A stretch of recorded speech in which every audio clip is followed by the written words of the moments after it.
Last week we had a wedding at the Catholic Student Center.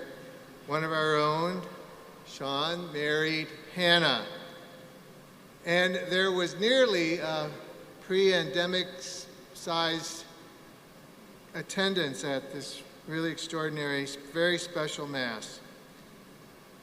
And toward the end of the service, as is customary, but maybe not as common as it once was, the couple went and prayed before an image of the Blessed Virgin Mary.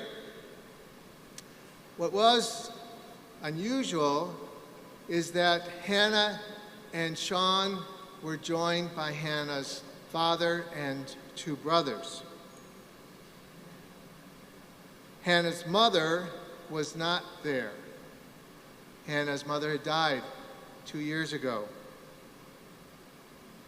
You know, I think in these joy-filled moments, we often reflect as much on the absence of those that we love who are not there, the impact they have had on our lives, the seeds that they have planted. The very next day after that wedding was the anniversary of my ordination. And I was reflecting on that very special day, and also in a special way on someone who wasn't there, my father, and all that he had done, and the seeds that he had planted. It seems, to me at least, that when people who were close to us are gone, and we come up on things like Father's Day and Mother's Day and birthdays and weddings, then we think about them even more, and the powerful impact that they have had on our lives, and the seeds that they have planted. It wasn't always like that for me.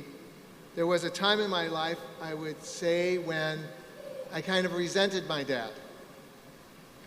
I resented the material things that my dad wasn't able to give me because we weren't as well off as friends of mine in college. They all seemed to have so much more than we did. And I always seemed to be just kind of making it through college. I had to work my way through college. I had to take jobs at school. I was always working in the summer. My friends didn't. They had cars. I didn't. They were able to go out for dinner and go to bars during their time in college. I didn't. They would go to Daytona Beach for spring break. No way.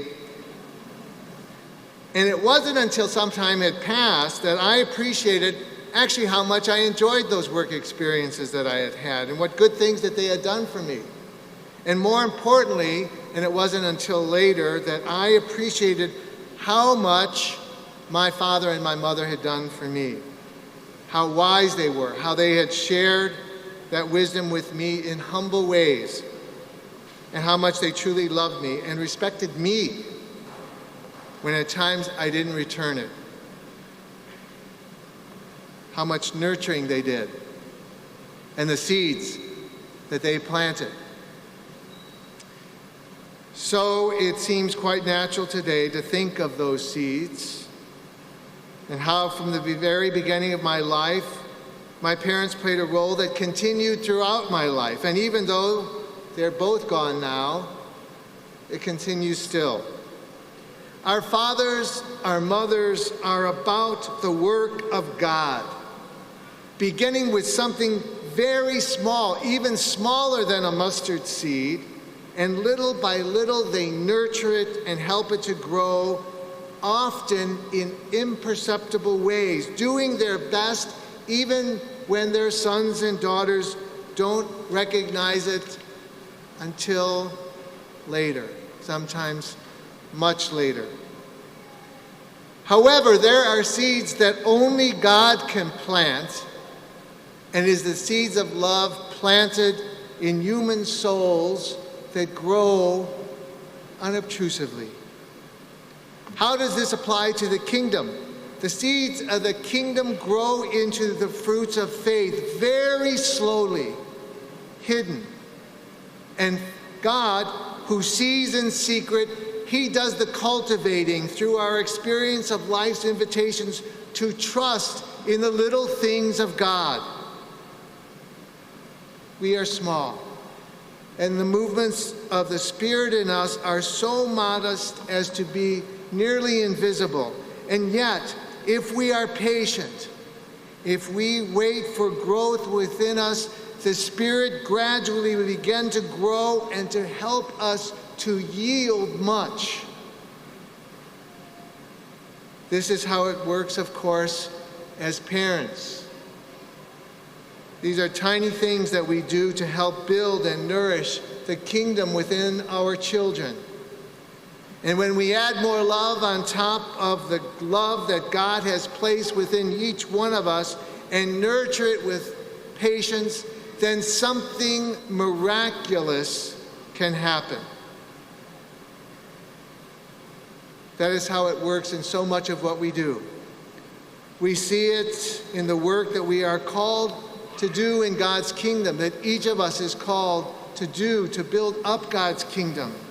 Maybe a hello to someone at Mass, someone new or someone that you've seen many times.